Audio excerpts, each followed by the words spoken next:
All right, so we're doing the oil pump today. Going to use the Toyota gasket. So I think it was 20 bucks. But if you can see, this is actually kind of like a metal.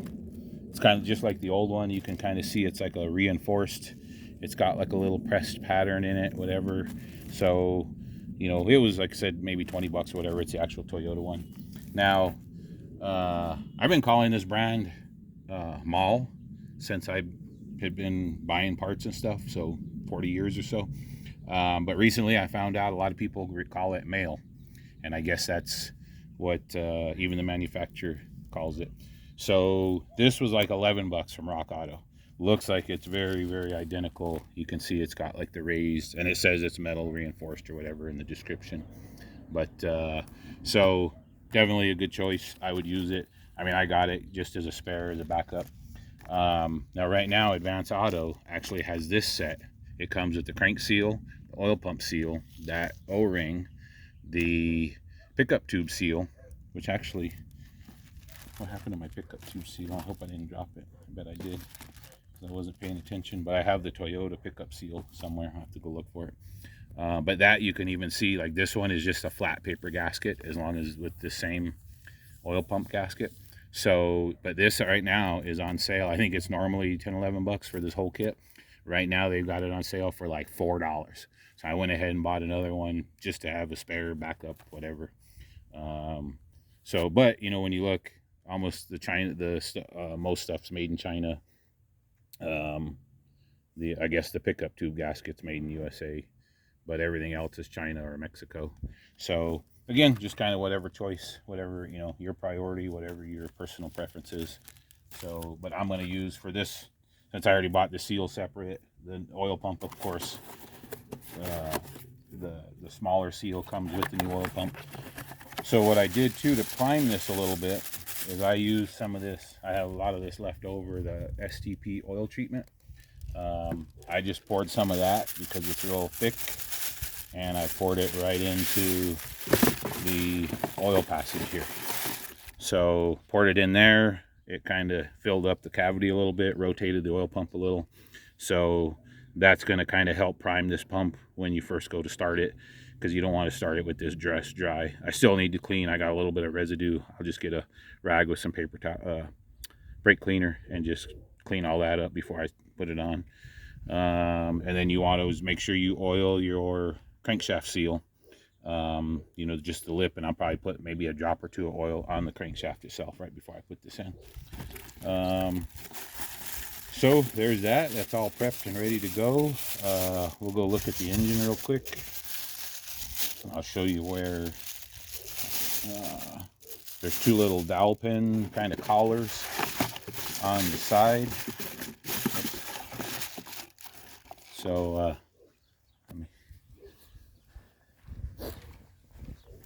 this, I'll do the same thing. I kind of wiped it down already, but I'll get a rag with brake cleaner and just wipe all that down. And what I'm going to try to do too is put these bolts, the bolts right around that oil pump where I put that thicker oil in. Once I put it on there, I'm going to try to get those bolts in first and snug them up. And then they don't give you a pattern to tighten the bolts.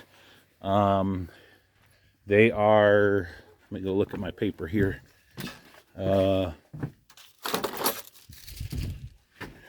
pump bolts are 78 inch-pounds. Where is this? So I'll use my inch-pound torque wrench. With 78 is pretty low. That's, I mean, it's, you know, the first increment is, well, it's 5-pound increments, but anyways, we'll they do just tell you go in a crisscross pattern. So there goes those dogs. Look, see, got a whole family of random dogs just walking down our street here. But anyways, like I said, I'm going to put the side, the bolts that would be real close in this area. Sorry about the shadows. I'll probably put like these bolts first, and then just snug them up, and then get the rest of the bolts in, and then go in the crisscross pattern, getting them up to torque. But all right, gonna go ahead and get it put on, and then I'll show you guys in a second what it looks like once it's on. Okay, so the oil pump is on, and the pickup tube. What was I gonna say? Yeah, like I said, the two longer bolts go in these corners. This bolt and this corner bolt here are the longer ones. These two bolts, you can kind of see they're a little bit shinier, cleaner ones. Those were what came with the new oil pump. So all these other ones. Now the book just says do like a crisscross pattern. What I did was I've kind of other manuals that will tell you this, you know, depending on what you're working on, like let's say a head gasket or something like that. But I kind of like to work from the inside out. So I did that. I put them all in by hand and just kind of snugged them up. But then when I started torquing them, I kind of worked in this area here, then worked that way. And I went around 2 or 3 times, and it was a little bit tricky being a 10 millimeter, and even with a 3/8 drive inch-pound torque wrench, it was kind of tricky to be able to get in there and have enough room. I don't know, maybe if you had a 1/4 inch drive torque wrench, that would probably make it a little bit easier. But and then I got the oil pump pickup tube. These I think were 48 inch-pounds, and then there's the 2 nuts there and a bolt that goes up over here. But okay, from up here. Oh, and one thing I would recommend, and I didn't mention beforehand, what I had a rubber mallet just to kind of, when you're putting it over those dowel pins, sometimes you got to tap it in just a little bit to get it to seat up. Not hard, just, you know, so a couple of nice gentle taps with the rubber mallet. But I did most of the bolts torquing them from up here, and then if you have the water pump on, just pay attention that there's a little bolt right here that was blocked by the water pump from my view. So I think the first time I might have skipped that one, and I didn't catch it till like the second time around.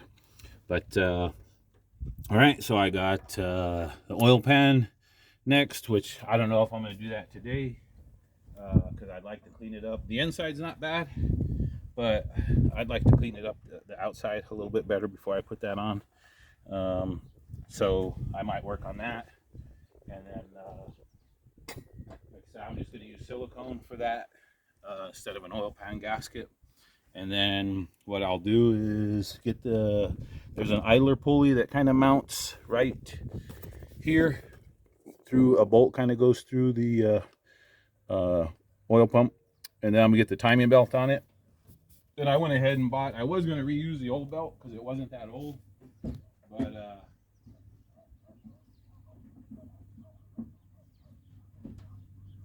when I was ordering some stuff at Rock Auto, I saw a Continental belt for like, I think it was less than 15 bucks.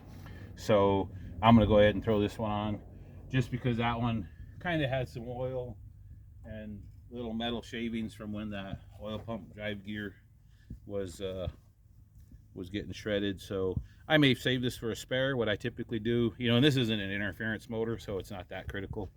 But what I typically do is I like to do my timing belts every 50,000. Even most manufacturers are going to recommend every 60,000. I do them every 50, and I always keep the old belt. Just throw it in the trunk, like in with the spare, or you know, tuck it in one of the little side pockets or something. So if you're ever traveling somewhere, you're far from home, whatever, you know, that way you're not waiting for parts. You got a spare belt you can always just throw on right away. One other thing I was going to mention, so I've never used Continental. I usually use Gates, but we're going to give it a try because, like I said, I only anticipate this staying on for till the car hits about 300,000 miles. I'll probably do the belt again then. And I like to do that in my head just to keep it easier to remember when the belts were done. So that's why I go with the 50,000 mile. So I do one at 50, do it 100, 150. That way, if I don't find where I have it written down, I'm not worried. And you could do the same thing if you did 60,000 increments, but I don't know. It's more even to me. So, and it's easier to keep track in my head. The only thing I haven't mentioned, but I do like to do is when I'm taking stuff apart, all the bolts I put in a Ziploc bag and I label what they are. So this was oil pump pickup tube. These were oil pump bolts.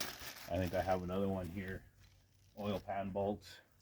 So, you know, part of it, I mean, some stuff like I won't label like a crankshaft bolt because that's pretty obvious. That's what that is. Oh, and let me finish my thought and then I'll show you guys the oil pump a little bit. But I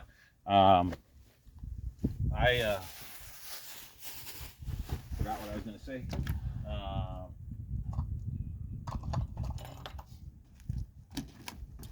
You know, you never know when you're going to get a delay. Like, let's say, like this truck, you know, we started working on that, pulled the engine out because I was just going to swap in a different engine. Started that last fall. It was like really the end of summer. I figured I was going to get it done in a couple of weeks, but you know, I think I said in some of my other videos, you know, I didn't start working on that until all my other cars seemed like they were being pretty reliable. You know, I was up on oil changes, maintenance, tune-up, stuff like that. But you never know with used cars or older cars when they're going to break down and stuff. So, had I, you know, if it's not a little project where I know I'm going to get it done in the same day, I'll typically just put everything in bags and label it. Because if it gets postponed or put back on the, you know, pushed back on the shelf or whatever you want to call it, on the back burner for a few months, you're not going to remember what bolts went where. And so I just find it's a lot easier. So another thing, I'll show you guys real quick what the ultimate failure was. I'm a very anti-silicone guy. Like, I mean, when I use silicone, I try to use it very sparingly. However, you know, the Toyotas are pretty notorious for this oil pump leaking. And that's why I even bought, when I was showing you earlier, the extra gaskets. Even though it's a brand new Toyota oil pump that I just put on, I'm not going to be surprised if in, you know, 50, 60,000 miles, it's leaking again. So I had already replaced this seal and this O-ring that goes around here twice on this car. So it was leaking when we bought it. I replaced it. It lasted about a year. It started leaking again. So I replaced it. And I still try. I mean, I did use a little more silicone just because I was trying to keep it from leaking again. But you can see, even me, like I said, I think I'm pretty reserved when it comes to, you know, I tried to use the silicone very sparingly, but you can see how much got squeezed out in there and everything.